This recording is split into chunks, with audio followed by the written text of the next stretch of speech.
Let's talk about estimated tax payments. Estimated tax payments are an important part of tax planning. Now, they're required if your client expects to owe at least $1,000 after subtracting their W-2 withholding and tax credits. And they apply to income not subject to withholding, like self-employment, investments, or rental income. They can also apply if the client's W-2 withholding is insufficient, but I'd actually recommend fixing the withholding issue instead of making estimated tax payments in that situation. My name is Brad. I'm a co-founder of TaxBridge LLC, where we work directly with you, the advisor, to deliver quality tax planning and tax strategy to your clients. Now, even if the client has self-employment income, if they also have W-2 income, it is possible to increase the W-2 income withholding enough to cover the taxes on both the W-2 and the self-employment income. This is completely fine, and sometimes it's actually preferred so that the client doesn't have to remember to make estimated tax payments. Since everything goes on the same tax return, it doesn't really matter what is generating the taxes owed as long as enough tax is paid in throughout the year, either through withholding or through estimated tax payments. Payments are made quarterly, April 15th, June 15th, September 15th, and January 15th of the following year. Missing payments or underpaying can result in penalties, even if the total tax owed is paid by April 15th. This is a piece that most people simply don't understand.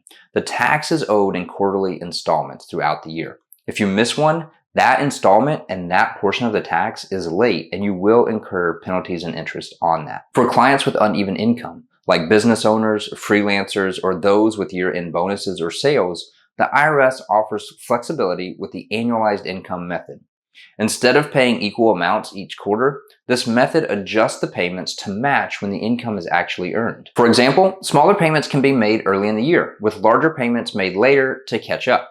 This avoids penalties even if income spikes late in the year. However, this approach requires extra work when preparing the tax return, and clients should weigh the potential tax savings against the additional cost of calculating your estimated tax payments this way. The tax preparer likely will and should charge more if the annualized income method is utilized. One example of a good time that this might be worth it is if a large capital gain is recognized late in the year. Let's cover the safe harbor rules. Safe harbor rules help clients avoid penalties by setting clear targets for estimated tax payments. Starting with the most common, the 100% or 110% rule. If your client pays at least the total tax they owed last year, then they're safe, even if they owe more this year. For incomes over $150,000 though, they need to pay in 110% of last year's tax. The second safe harbor rule is the 90% rule. Clients can pay 90% of their current year's tax liability.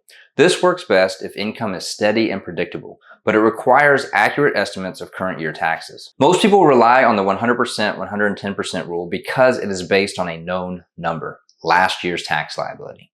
If your preparer gives you estimated tax payments alongside of your prepared return, then it most likely is based on the 100%, 110% rule. Now, a quick note on W-2 bonuses and withholding. Clients earning W-2 bonuses don't need to worry about estimated tax payments. Withholding on bonuses is treated as if it's been paid evenly throughout the year, no matter when the bonus is actually issued. As long as enough tax is withheld, there won't be penalties for the taxes being paid late in the year. If clients are concerned, they can adjust their W-4 to ensure adequate withholding. Estimated taxes and withholding don't have to be complicated. The annualized income method helps clients with uneven income stay penalty-free, while W-2 withholding simplifies things for bonus earners. With the right planning, you can help clients stay compliant, manage cash flow, and avoid surprises at tax time. Stay proactive, and your clients will thank you for it. And of course, if you want someone to collaborate with you on these tax strategies and planning needs, we're here to help you. At TaxBridge, we're working directly with you, the advisor, to deliver high-quality tax planning to your clients.